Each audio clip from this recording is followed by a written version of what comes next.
कहा मैं नागपुर भी आने वाला नहीं हूं और मैं अकोला भी आने वाला नहीं हूं। मैंने कहा ऐसा क्यों हुआ, मैं आपको मिलकर बात करूंगा। तो उन्होंने कहा मुझे ऊपर से प्रेशर आ रहा है, मुझे गडकरी से प्रेशर आ रहा है, और वो आए नहीं। साथियों, उसी दरमियान तैयारी के लिए हम घूम रहे थे, हम दीक्षा भूमि में भी प्रचार करने के लिए गए। जब मैं दीक्षा भूमि में गया और जब मुझे लगा कि अंदर जाकर एक बार देखकर, बहुत साल हो गए, पहले 2011 में आया था, तब यहां का मेंबर, वहां का जो ट्रस्टी है पंडित दीनानाथ शर्मा नाम का एक ब्राह्मण वहां का मेंबर था। मुझे लगा अभी नया डेवलप हुआ होगा, नई जानकारी लेनी चाहिए। तो मैं जब अंदर घुसा और वहां के लोगों ने जब हमारे मोबाइल ऑफ रखो, उसका फोटो खींचना नहीं है, तो मैंने उनको कहा आप जरा और सख्ती करो, ये हमारा सेंटर है, आप लोगों को ज्यादा ये मत करो, ये आरएसएस के लोग नागपुर में हेडक्वार्टर है, बम बनाने वाले लोग हैं, आप यहां दीक्षा भूमि में टाइट सिक्योरिटी करो, ये हमारा प्रेरणा स्थल है। तब उसको लगा ये मेरा हमदर्द है। जब हम अंदर गए तो मेरे पीछे आए और मुझे नाम पूछा आप क्या करते हो, तो मैंने कहा मैं बुद्धिज्म का काम कर रहा हूं।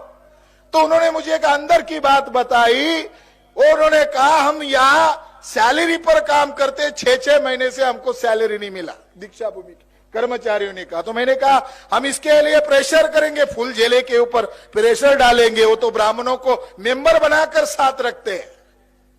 तो उन्होंने फुल जिले का नाम आते ही आगे कहा। मैंने उनको पूछा वो ब्राह्मण है क्या अभी जो मेंबर था, ट्रस्टी था?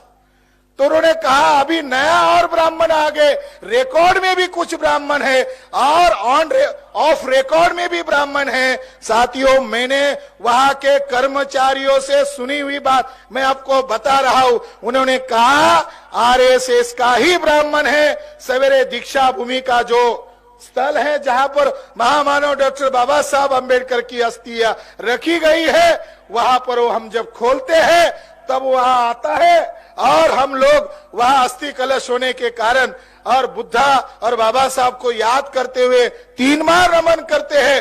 तब ये आरएसएस का मैनेजमेंट का मैनेजर हाथ पीछे खड़ा करके ऐसा ऐसा ऐसा देखता है। तो औरत भावनाशील थी, उसने कहा ये यहां रहता है तो एक बार भी ऐसा नहीं करता है। मगर उसने एक जानकारी दी कि उसका मैनेजमेंट आरएसएस के थ्रू चल रहा है।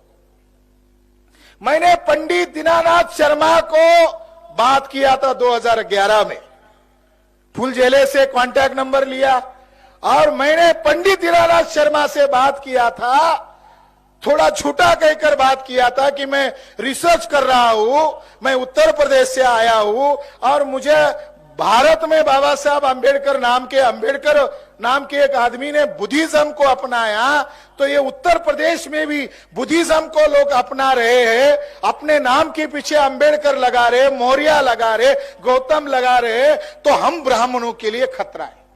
मैंने थोड़ा नाटक करते हुए पंडित दीनानाथ शर्मा को पूछा और मैंने कहा आप यहां रहते हो तो आपको नागपुर के अंबेडकरवादियों से खतरा नहीं है क्या?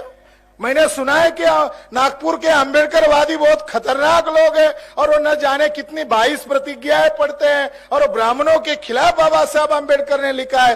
तो पंडित दीनानाथ शर्मा ने ब्राह्मण मानकर मेरे से कुछ अंदरूनी बातें बताई, वो बातें मैं आज उजागर कर रहा हूं। उन्होंने मुझे कहते हुए कहा कि मैं संघ से जुड़ा हुआ हूं और सरसंघ चालक को मैंने ही दीक्षा भूमि पर लाया था, बाबा रामदेव को मैंने ही लाया था, मैं संघ के लोगों को यहां लाता हूं। फिर मैंने कहा वहां जो ट्रस्टी है, अंबेडकरवादी है, वो आपके इस प्रस्ताव का विरोध नहीं करते हैं? तब उस शर्मा ने कहा उनको इतनी अकल कहाँ है। साथियों, ये 2000 उस समय की बात है। इसको लाया किसने? पंडित दीनानाथ शर्मा को लाया किसने? महान अंबेडकरवादी नेता रासू गवई ने वहां लाया। बाबू लोखंडे ने तो मुझे प्रतिक्रिया में कहा, मैंने उनको कहा आप बहुत महान अंबेडकरवादी हो, आपने विरोध क्यों नहीं किया, कैसे लाया? तो उन्होंने कहा वो दोनों दारू के पार्टनर थे, बिजनेस करते थे। अमरावती गया तो वहां मुझे उनके एक चेले ने एक बड़ा गौरव ग्रंथ दिया गवई के ऊपर, तो वही शर्मा का आर्टिकल उसके ऊपर लिखा हुआ मैंने पढ़ा। साथियों, उन्होंने यही संस्था, ये जो धम्म केंद्र है, बहुत बड़ा इंस्टीट्यूट है, इस